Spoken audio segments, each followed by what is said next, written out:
Hi guys, here from Vienna. This is very good morning. It's a wonderful day because Croatia is joining the Eurozone and also it's joining the Schengen area.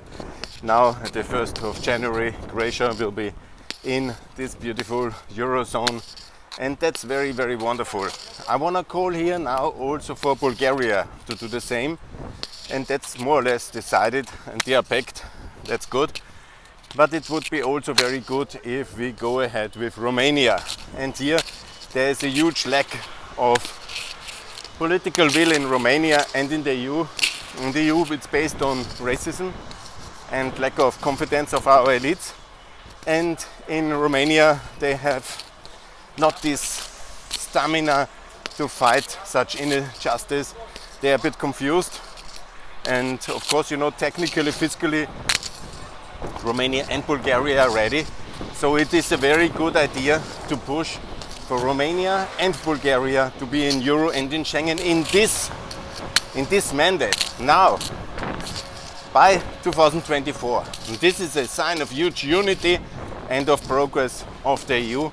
And so when Croatia achieved it, which is only in the EU since 2013, it's very logical here from Vienna to call for Croatia, congratulations, but for Romania and Bulgaria to achieve the same, because they're in the EU and we should achieve that.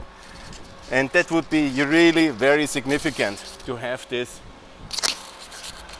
major achievement for the security, prosperity, the NATO, EU, and of course Schengen should be given to Romania, Bulgaria as well, and also the Eurozone membership. And that would impress Putin, that we achieve suddenly something concrete.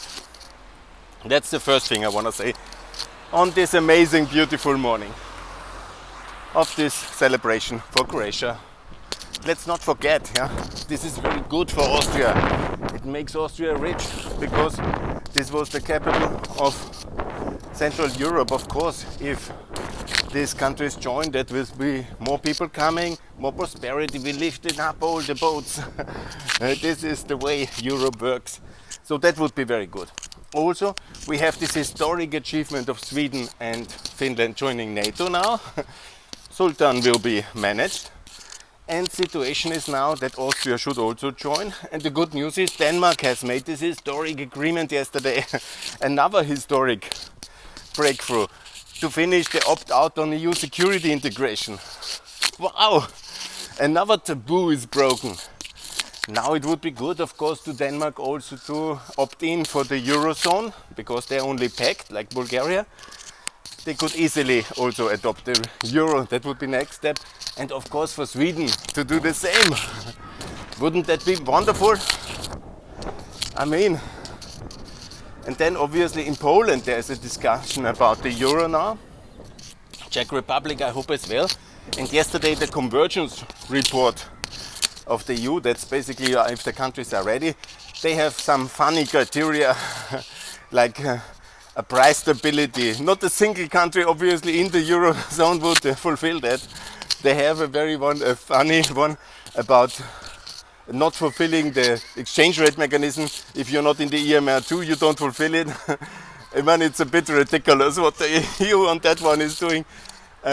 Really, seriously. The debt is the most important, and all these countries do fulfill it. Actually, Croatia is with the highest debt. I don't know what is going on here. Anyhow, that would be really a major breakthrough. Imagine Poland, Sweden, Denmark, Romania, Czech Republic in the Eurozone. That would be tremendous, and that's one way. Obviously, if you want to fight inflation, a bigger market, more competition, more market entrance, more countries in currency, obviously more land, more factor input. That's the way to fight inflation. That's why I was a call actually for the conclusion of the free trade agreements, because the same logic is true in external trade with Mercosur, TTIP and with all the other agreements which are so long waiting for approval from America, South America, Africa, the Gulf Cooperation Council, Australia, New Zealand, Pakistan, India, and all these agreements which the protectionists and the xenophobes have blocked. Yeah. And it's exactly these protectionists and xenophobes who have blocked Schengen entry of Bulgaria and Romania, even when they are EU member now 15 years. What a shame we let them wait for so long. Anyhow, this will be now, I think, tackled. Good. This is for Euro, this is for the Eurozone. Mention a bit of trade as well, but it's a big celebration, obviously. And the Danish northern security situation is tremendously improved by these three major historic decisions of Sweden, Finland and Norway.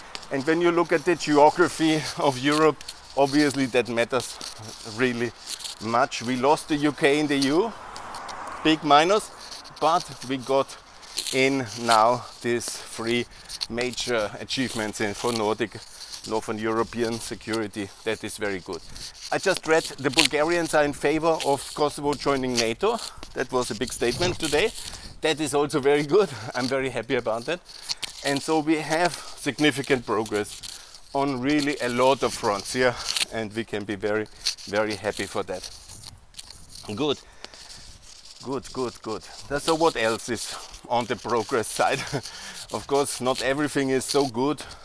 We are still waiting and having to achieve something on the Austrian NATO front. I'm very bad on that one. I'm sorry, I couldn't really convince anybody in Austria to join NATO. That's one of a defeat. This country is led by the anti-Americans, pro-Russians, and by the neutralists, and all these very tragic historic failures of selling out to Russia. It's a very big disappointment. The xenophobes and protectionists are running this country continuously, and I'm pretty much alone, but Dr. Busek told me I have to find some allies. I do that now with the Liberals and with the Greens, with some pro-European activists, but it's not easy because here the Christian Democratic Party occupied by the pro-Russians, anti-Americans, anti-freedom people, the populists, and that's very sad. That's a big tragedy. And of course the socialists, unfortunately, as the socialists always are, lost in their kind of pro-Russian socialism. It's a tragedy. Anyhow, so, but nevertheless, we have really major progress. In Romania, Bulgaria, we lack it. So, Bulgaria is on the track for the Eurozone, but Romania not. That must be achieved. And now the thing is really, because then the currency reality with big Romania and Bulgaria, Eastern Black Sea, that would be Western Black Sea, Eastern Balkans, that would be really the big achievement to have them in the Eurozone as well.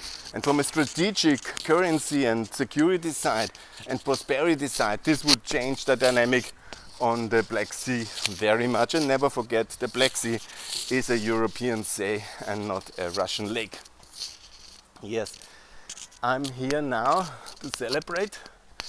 Vienna looks very good here, everything very nice, but it will be even nicer once Romania, Bulgaria fully in Schengen and the Euro, because it will lift the prosperity up as well. Ahead of the summit, let's not forget, I'm always talking 23rd, we have made, also Kati actually, bravo Kati, about, and also Lucas at the EPP Congress, for visa liberalization for Kosovo. Really big effort. Now it's time to come, defeat Macron's protectionism and xenophobia, very important. And then to have, of course, Ukraine, Moldova, Georgia potentially EU candidate status, Bosnia EU candidate status, and then start of negotiation Albania and Macedonia. Very good. And then what we need as well is to have Montenegro fast in the European Union, Schengen for Romania and Bulgaria, and the Eurozone. And of course, you know, that's of course my project, which I promote so much, is then the Euroization of all countries. Because what we need to achieve is then, in this framework of the Eurozone enlargement, also to have all countries also to have the offer, at least, for the recognition of Kosovo and the euro as currency, and then we are on the good track, I think so. And Austria will be much richer, EU which will be much stronger, unity as the answer to the Russian aggression will be much more logical, and we are on the track for victory in Ukraine, because victory is also institutionally. I will just also outline, because I just published an article again for the way to victory, because many people ask me, Günther, how will be the victory in Ukraine achieved? It's very simple. I will outline it in a separate podcast, but it's a quite clear concept. We sink all the ships of Russia in the Black Sea. That's the most important, because it's about the Black Sea, not about eastern Ukraine. So we need to sink the ships of Russia. We need also then to have NATO and EU membership and the euro for Ukraine, for free Ukraine. And we accept the division of Ukraine, unfortunate as it is, that basically the free Oblast and Sebastopol, that means basically the Donbass, what they call it. Concretely it must be divided like the GDR along the lines of the Donetsk and Lugansk Oblast are lost. Sorry, they will be the GDR of Russia for our generation. And then of course Crimea is also already lost since 2014. Reconquest is impossible. I'm really sorry to say this very clearly, but that's the GDR basically, and we will outperform them, and then will be unity like in the German case. So we then have to, by NATO intervention, reconquer Kherson and Zaporozhye and Mariupol. So Zaporozhye district, Oblast, Bundesland, and Kherson, these are the two which must be reconquered militarily by NATO intervention. And then these two oblasts, there must be like the British army on the Rhine, there must be the British army on the Dnieper. Best the British are stationed there. They are the most effective, and the harbors of Mariupol, Russia, and Kherson, Russia, must get out by military force. And it will not lead to World War II or 3, 4, 5, 6, not to nuclear war. I've made the case already a lot of times, because Russia will only use in the case of defense. These are not Russian territories, these are occupied territories, and they are not to be defended by the Russian nuclear deterrent. So that is illusionary. In the case of Crimea, that would be maybe defined as Russian territory in the Russian sense, so there will be no reconquest of that one. So basically, that's the story here. So NATO intervention is inevitable, and we have to do it.